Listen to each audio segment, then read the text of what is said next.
we do have now a keynote presentation on new and emerging trends in brain disorders. Our next speaker has already been alluded to by Tarun. It is Professor Theo Vos, who is Professor of Health Metrics Data Sciences at the Institute for Health Metrics and Evaluation, IHME, at the University of Washington. And so, Theo, the floor is yours, and I'm quite sure everybody will be silent once you stand.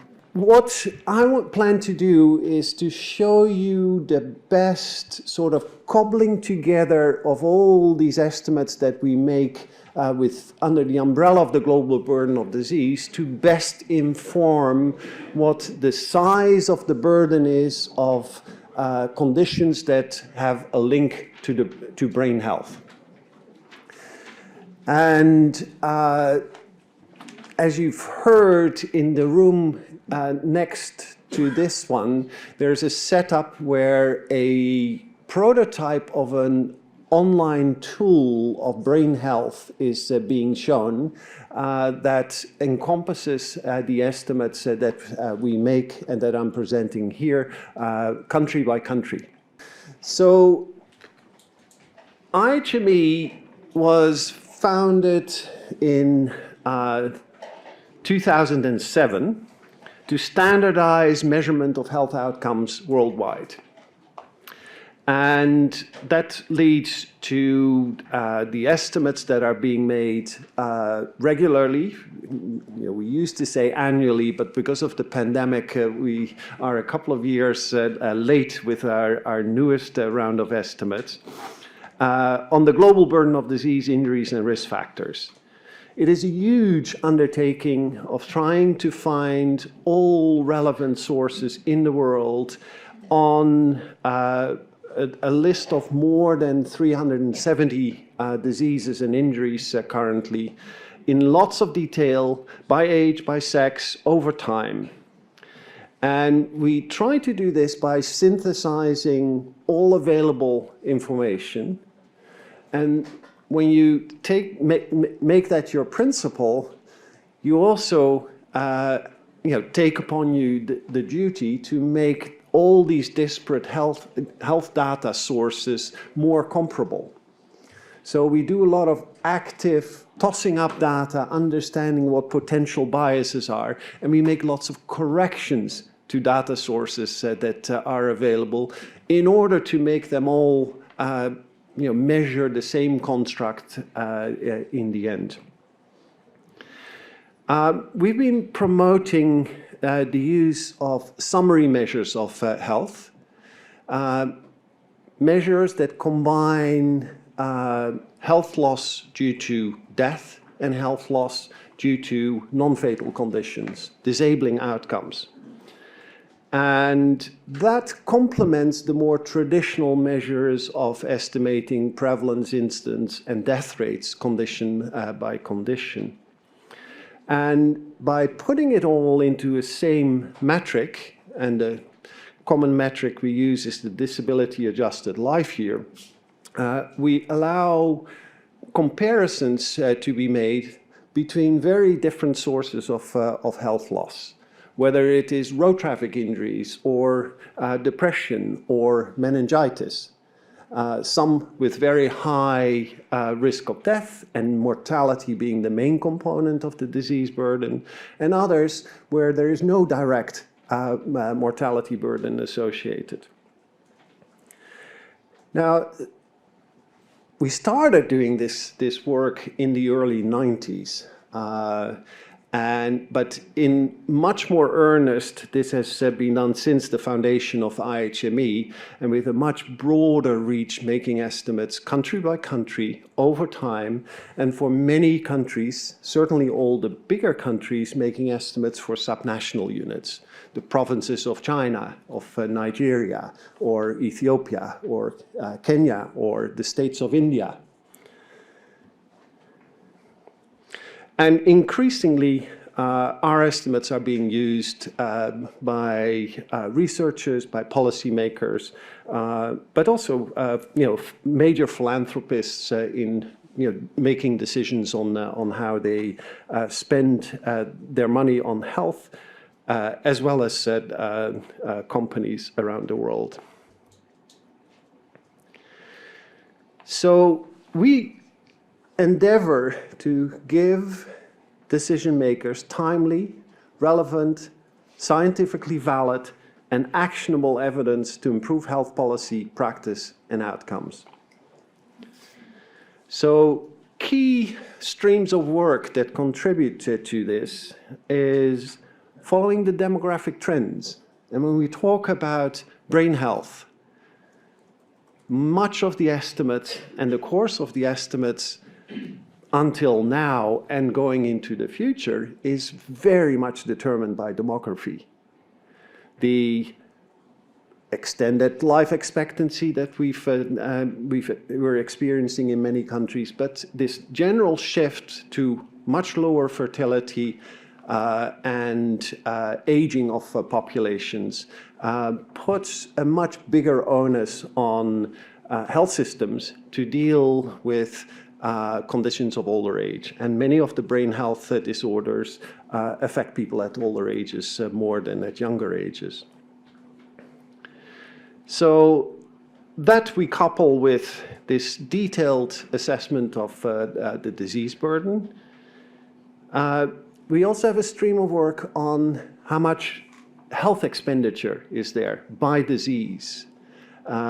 And not just direct health expenditure, but also trying to look at the indirect expenditures, but with a big focus on what is actually being spent within health systems. We also want to quantify access and quality of healthcare, and we have a index of healthcare access and quality that is enormously predictive of many, many diseases. Then we also quantify exposure to, I think it's by now 87 risks to health, and quantify based on careful examination of the scientific evidence of a relationship between a risk factor and a disease outcome, what proportion of a disease could theoretically be removed if the exposure to a certain risk factor was reduced to a minimum level. Now, for smoking, a minimum level would be 0 exposure. For blood pressure, you don't really want to aim at 0 exposure. So you have to set, a sort of most healthy blood pressure that is associated with the least amount of health outcomes. And increasingly, particularly with a focus on the US, we're looking at racial and ethnic disparities in health. But that's an area where we could do a whole lot more work going forward. Just a bit on the demography. Here you see plots for population distribution in 1950, 2020, and then our forecast out to 2050, 2060, and even heroically to 2100. Now, most forecasts are pretty heroic. Actually, demographic forecasts aren't all that heroic because it's so determined by a single factor, and that's fertility. And there are some very strong trends in fertility, all pointing in a downward direction. And the few examples of where countries have tried to reverse that trend, sometimes at enormous expenditure, like in Sweden, we know that those trends are really, really hard to change. That I think Sweden managed to push up fertility by a few decimal points with billions and billions of expenditure. And so what you see here is that the age composition of populations is going to change dramatically, as well as the total size of populations. Very strikingly, populations in Asia South Asia, East Asia. If you look at 2100, look at how relatively small this will be. The population of China, we project, will halve by 2100. But even India will see a large reduction in population size, and at the same time a shift towards many more people living at these older age groups, with all the consequences of what that means for all the brain health conditions we're interested in, and the need for healthcare for all those different conditions, as well as being able to provide that healthcare with a diminished section of the population that is of working age.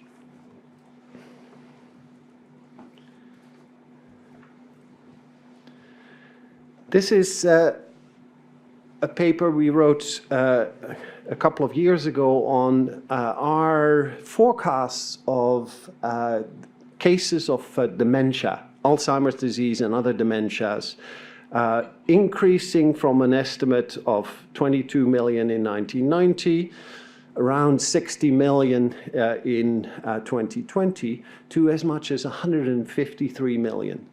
And all of this is demography, or almost all of this is demography, as I can show you here. Here we've, by regions of the world, and at the top you can see the global figure. The black dot that you see there in that light green part of the bar, that is the actual increase in the numbers of people with dementia. And then of that total increase, we say that about half of that is due to aging, half of that is due to population increase, and a smaller component is due to risk factors that we quantify for dementia. That's the increase in diabetes through the increase in obesity, and it's an effect of smoking, countered to some extent by increasing levels of education, which are protective for a condition like dementia. But the overall picture here is this is driven by demography, and that's important to realize. Because we make these estimates in enormous amount of detail for this presentation, but also as part of our Brain Health Atlas, which you can view during the lunch break in the room next door, is that we can split this up by age and quantify what the contribution is of all these different disorders. And so, you know, Alzheimer's disease and dementias, you will see at the oldest ages, and that's the blue part at the top that you see close to the y-axis. But look at the large size of things like anxiety disorders and depression, particularly at younger ages, but continuing into older age as well. And then, of course, stroke as an important contributor, increasing in importance with age. When we cobble all these estimates together, where we annoy our cardiovascular friends a little bit by taking stroke away from cardiovascular disease, but adding it to the neurological burden, we see that since 1990, and this is based on our estimates from GBD 2019, that brain conditions in the European Union are almost at the same level as the total burden of cardiovascular disease and neoplasms. And with the uncertainty bars indicated, you can say that, you know, we can't really make a distinction between those. So it indicates it is a very large problem.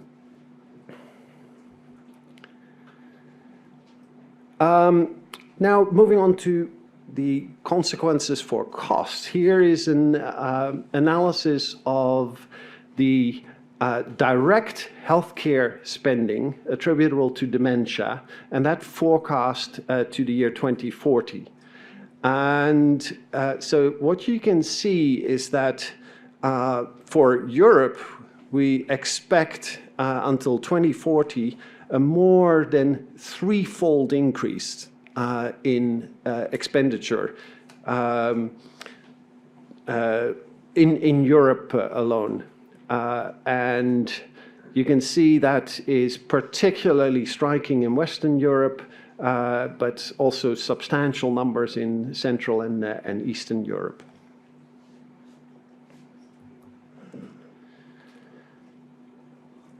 Now, in this area, there's a lot of new work, particularly also under the heading of a brain health initiative, to quantify also income and productivity loss from these brain health disorders. And that is of interest. You can see across the age range here from 25 to 65, and we may need to expand that a little beyond 65, unless you're in France. But it importantly indicates where are these conditions and how is it likely to affect the workforce, but particularly also income of people, but also the output for the economy, and couple this with the expectation that this group of people who are going to maintain old people like me is shrinking. It's important to know what is driving this productivity loss. So very much driven by mental health disorders at younger working ages, but progressively a greater component of neurological disorders playing an important role. So our vision is for a world that is prepared for these health and economic challenges that are contributed by brain health disorders. So we'll continue to make the best possible scientific estimates to quantify what is the current disease burden, what are the future trends, and very excitingly, when you have mapped out future trends, then you can build what-if scenarios on it. What if we intervene in 1, 2, 3, 4, 5, 6 different policy scenarios? What would the impact be? And relative to the cost of those, which one would be a priority?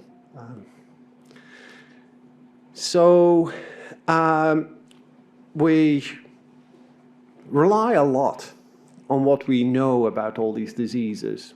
And the point made that the data sources from low middle income countries often are much less than we have in richer countries. There are a few exceptions. We know a whole lot more about vision loss in low and middle income countries than we do in high income countries.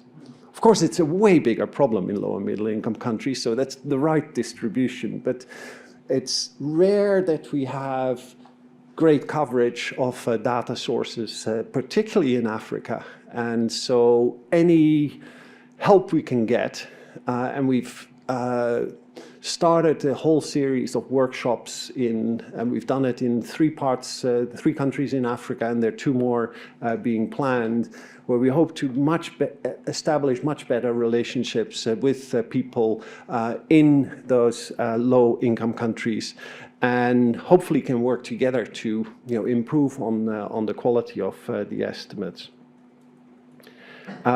and as well as try and move a little bit away from the very Seattle-centric estimation that we've had so far.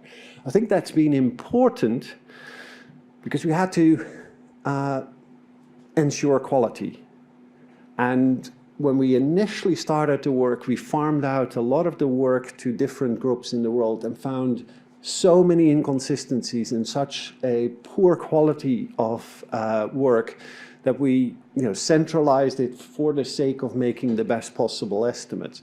Now that we feel a lot more comfortable about how do you do this, we are planning to expand to other parts of the world and work together with, our vision is over the next 10 years, some 25 centers in different parts of the world who can take on parts of the work that we do while still maintaining the quality of the estimates.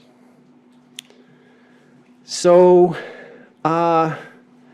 big policy targets are how do we deal with a shrinking global population, but with a very different distribution by age, and what does that mean for labor force, economic growth, social support systems, and particularly in where we see the greatest fertility declines.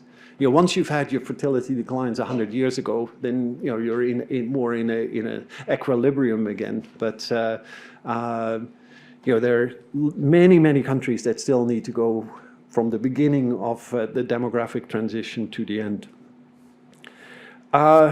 Dementia is a good example, but we can make statements about forecasts and numbers multiplying for many of these brain health conditions. But for dementia, while we have not yet any effective treatments that would be widely available, a big focus should be on maintaining the risks. So dealing with blood pressure, dealing with air pollution, increasing physical activity, and the really hard work of avoiding obesity and the consequent diabetes, where it's obvious with all the rises in the world that we've been pretty bad at dealing with that. And importantly also is to quantify the trajectory of disease expenditures and how that is likely to pan out given the change in the disease profiles over time. But to sum it up, we're endeavoring to help people with the best possible evidence to make such decisions. And we may be a core team of several hundred people in Seattle who are doing most of the grunt work on this.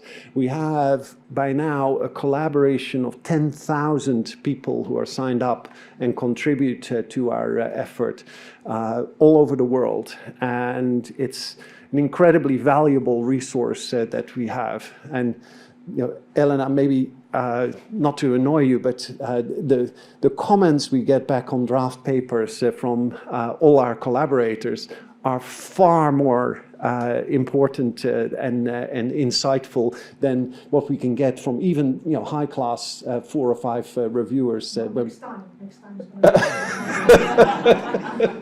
Okay, our easy ride is over. You're threatening. Yeah. Okay, well, that's what's a big overview of what we try to do with IHME. And I think the plan is now that Tarun and I will sit here and you can fire questions fire away at us.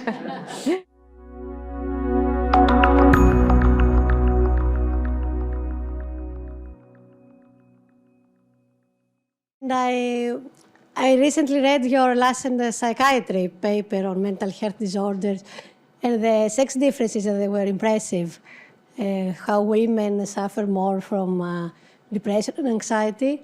And I was wondering if you also collect data on different sexual orientation or gender identities, transgenders.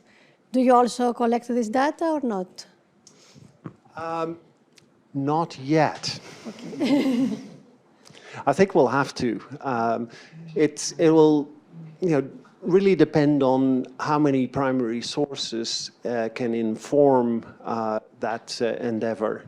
But yeah, I agree. That's if because when we talk about sex differences, is something more common or less common for men or for women, then the question is what is driving that? And is that a biological sex difference, or is it informed by gender roles and identity?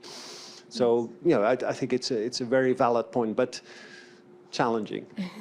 Thank you. Also because, of course, culturally, you're dealing with a global set of data here. And in some cultures, it's not even allowed, certain options.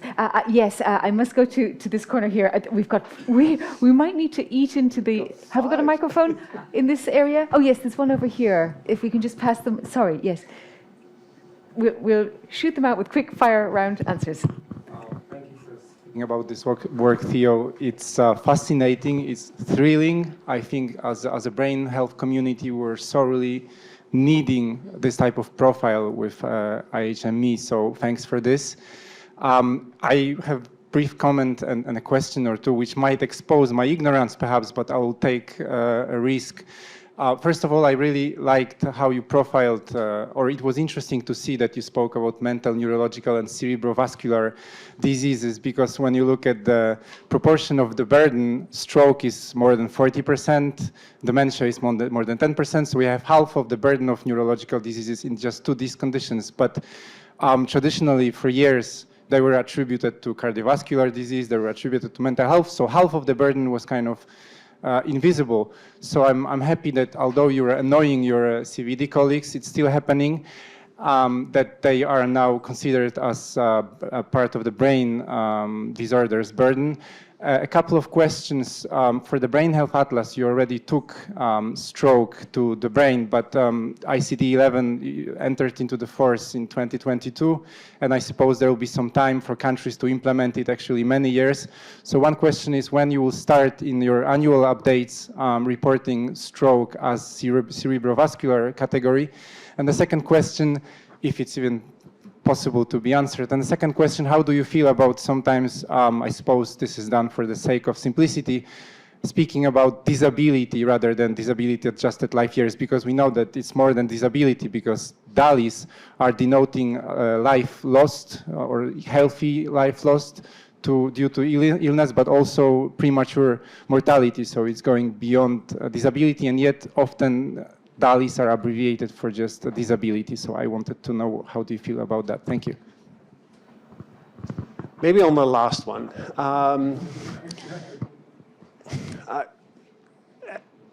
We've been attacked a lot by using the word disability, because in our use of it, we mean with disability any departure from full health. So a day with a common cold, you have a tiny bit of disability. That has not gelled very well with communities that have a very different definition of disability. Interestingly, in Australia, someone gave a concise definition of disability. It's anything you can get a pension for.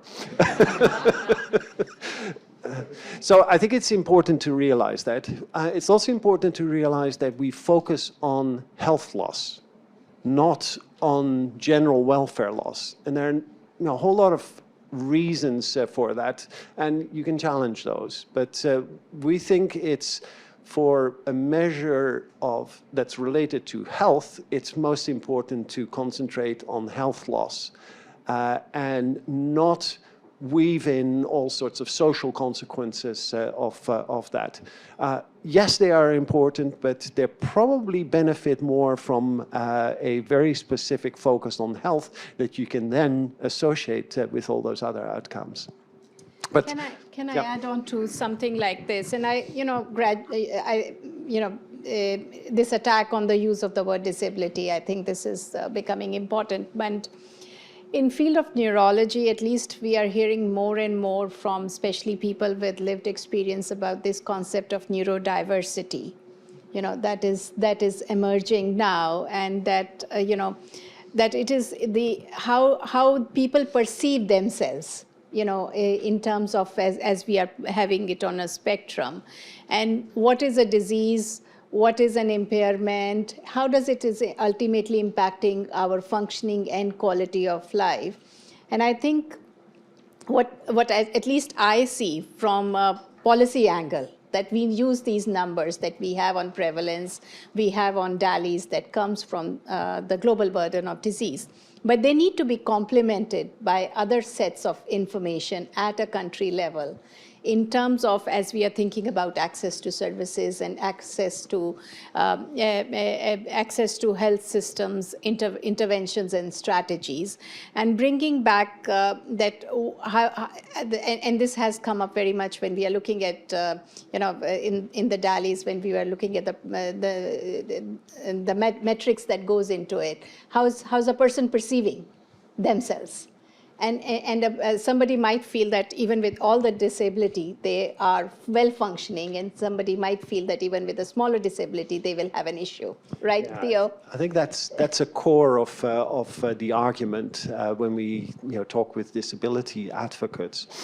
I try to deal with that by turning it around and say, well, the way we use our measurements to inform policy, it is a measure of the willingness that policymakers should have to deal with a health problem. And so if someone, like someone in an audience on disability in Australia said, I'm deaf and I'm completely happy with it, and I would even like my child to be born deaf because I have such a fulfilling life. If you turn it around, is the question, should society be interested in anything you can do to prevent deafness? And most people would say yes. Then you would not want to award a health loss of 0. So it depends on what your perspective is. And if you're trying to inform policy decisions, then we would want to capture all sources of health loss, even if people cope very well with them. This is coming back to the ethical part that Irene was talking about this morning. And do you think then the ethical part should also incorporate citizens as a conversation starter? Well, ultimately, these decisions are made by citizens, at least the ones that we include in our population health surveys, where we ask people to rank conditions. And we do this a bit like you maybe did as kids. Would you rather be deaf than blind? Where we present random pairs of different consequences of disease across the spectrum, and then ask the simple question, who is the healthier? And from that information, we get this quantification of how bad is it to live time in a particular health state compared to others. And we've deliberately chosen to poll this with members from the general population, rather than what we used to do in the past is, a few people like me would sit around a table and we would say, oh yeah, it's probably like this, it's probably like that. So it gives a very overview of what could happen or will happen, because it's still based on modeling and on demography. So I would like to ask, what is the impact this has on the policymakers? Because, I am fighting in Belgium to try to have a Belgian brain plan. But for that, we need data. And for instance, I give you a short example. You ask a Belgian neurologist, how many Parkinson people are in Belgium? One will say 25,000. You ask another one, it will be 60,000. So it is still very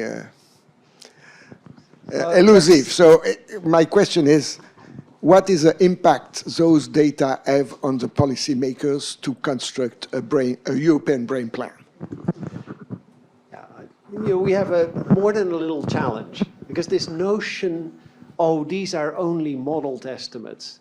I would counter that and say the simple use of whatever data you've observed without properly looking at all the potential biases and problems with the data is worse than trying to make use of all the available data and having considered what the potential biases are and correcting for those. And that, therefore, modeled estimates are far superior to many observed estimates. Because we have so little time, if people can make their comments and questions short, I will try to get in as many people as possible. Mahmoud, very quickly. Thank you very much. It was, the data is just so lovely. I was just wondering, how do you source your data from the low income countries? And I know that you mentioned the workshops. So I was thinking, have you considered an idea where you collaboratively either apply it, for funding or support the local, scientists or institutions to build sustainable way of collecting data? Because in reality, the data that I was shocked when you said that all countries signed those action plans. Because in Africa, for example, countries can sign, but nothing happens. So if you build that local capacity, then you have a more sustainable way of building, collecting more data. I was thinking if you have any info in regards to that. Thank you. Well, while we don't lack ambition, we think it's beyond our remit to be a driver of funding research. We basically make use of what is available. We can advise on how best to collect information because we have lots of experience looking at all these different surveys and data collection systems. But yeah, it's beyond what we are able to do to actually then actively be involved in all the data collection. But we do realize this is extremely important, and one of the corollaries of all the hard work we do is also indicating where the big data gaps are, so that we can tell people who fund primary research, this is where you would get the biggest bang for your buck if you would start, clearly concentrating your population health data collection using these and these instruments. And just to add, but it's a long haul. Yeah, just to add that one of the things that we heard in the morning also, this 10-90 divide, that where the 90% of burden is, only 10% of data, only 10% of research is available from those countries. And I think this is where, as a community, we need to have these targets in our mind, that how are we going to bridge that gap that is existing between the burden that we know, even if it's based on the best estimate that is available. And I don't think there's any other thing that is going to help us. So how are we going to make the change? So this is about, like, for example, when we write our research projects or when we apply for funding, how are we having these collaborative efforts between high-income countries and low- and middle-income countries that you are able to have better data. And I think this is for each of the funders, each of the research organizations to have similar, some kind of these targets as you're looking at your investments in future. Thank you. We have 5 minutes. I'm going to allow 3 more questions, 1, 2, 3. So, yes. My name's Dan Mannix. I'm from a slightly different background. I'm from institutional investment management. And I'm very encouraged by what I hear today in terms of the aggregation of data to describe the socioeconomic and productivity consequences of mental health in all the forms that are being described today, and the realization of new technologies and new solutions to enhance people's health, but also productivity of society. And I think that the data that you're describing in the route to policy is critical to beyond policy, which is the application of that to society through commercial channels.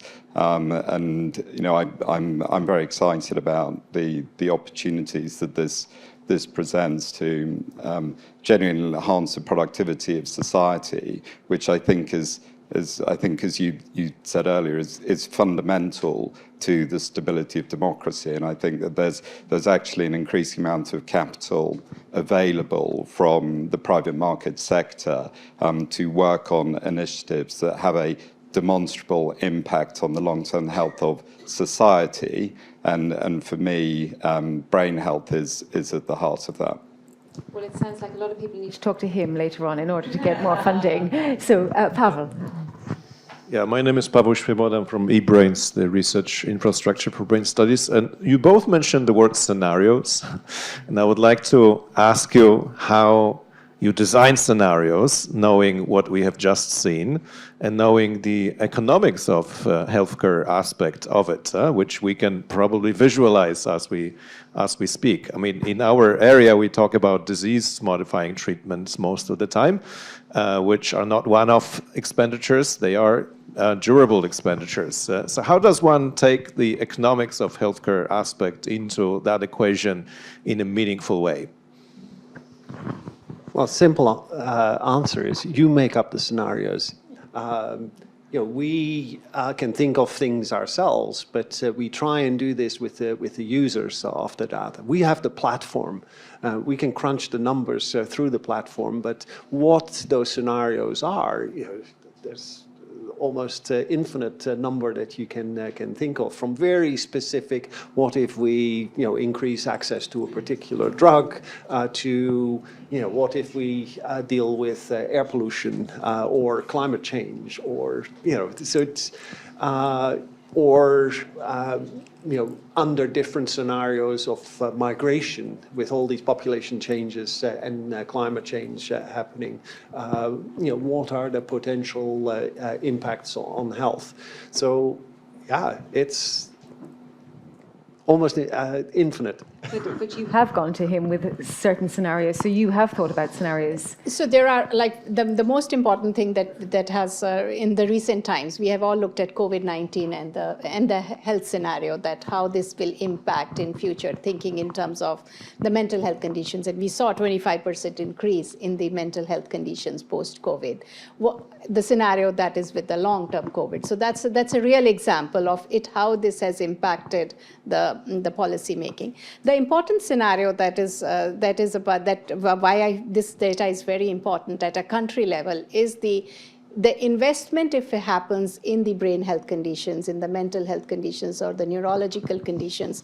What are the savings that are going to come from those investments? And I think for this community, that's an important scenario that we need to look at so that the domestic investments happen, as well as the international investments happen at country level. And that would be an important use of this data. A little word of caution. Cost savings are a much abused way of advocating. Certainly there are lots of areas where when you do something, you save costs elsewhere. But often those are not costs that go back into your pocket. One final question. Oh, yes, we'll hear from Elia, and then the lady here who's had her hand up for a very long time. Yes. Thanks. Very interesting, very inspiring. Quick question. It seems to me that through the Brain Health Initiative, you are trying to enable the socioeconomic lens to look at burden, because of the belief that in presence of that, decision-making for policymakers could be different. And we could motivate them to look at things through a slightly different perspective. Can you elaborate a little bit on this second step, right? So the consequences of enabling that lens. That is not the population health perspective, but as a socioeconomic lens. Thanks. Yeah, we haven't done much on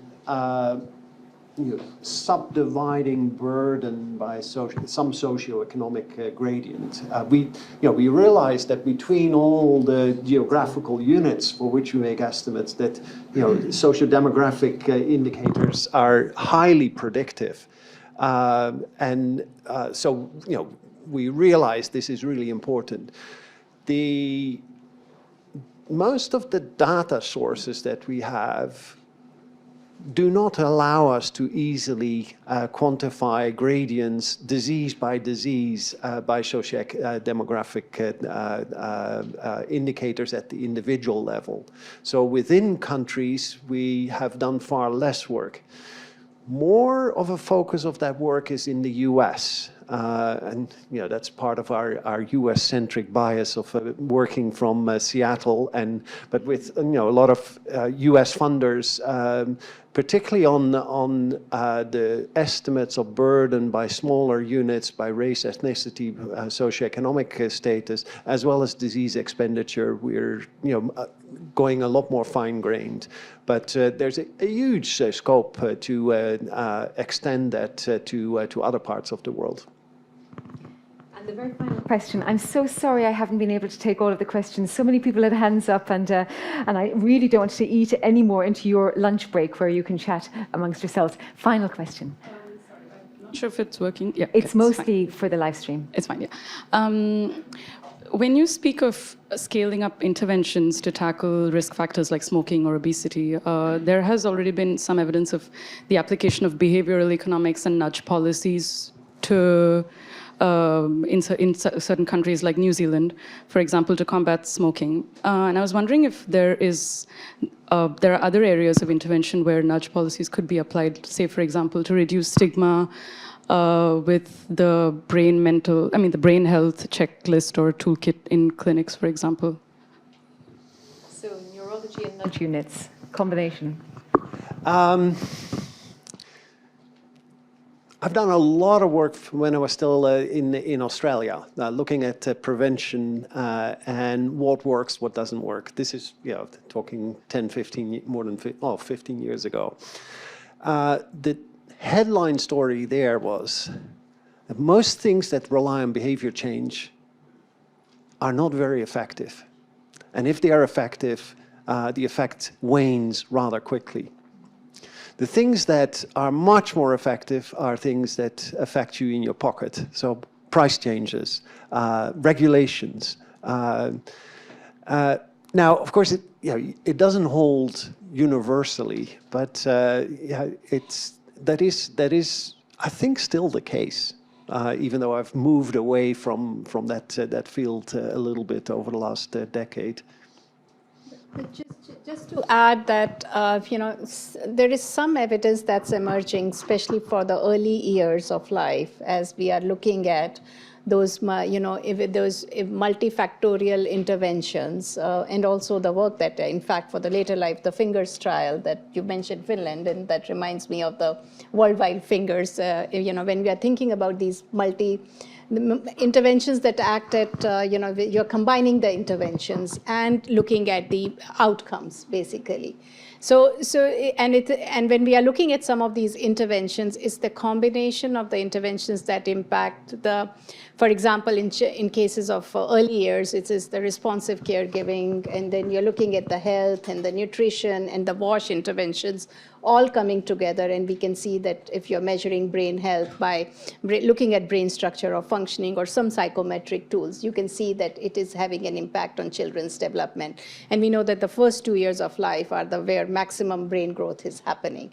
So I would say there is some emerging evidence, and not at the level of the policies that we see, but thinking more at a level of systems level interventions that may help us in having that change.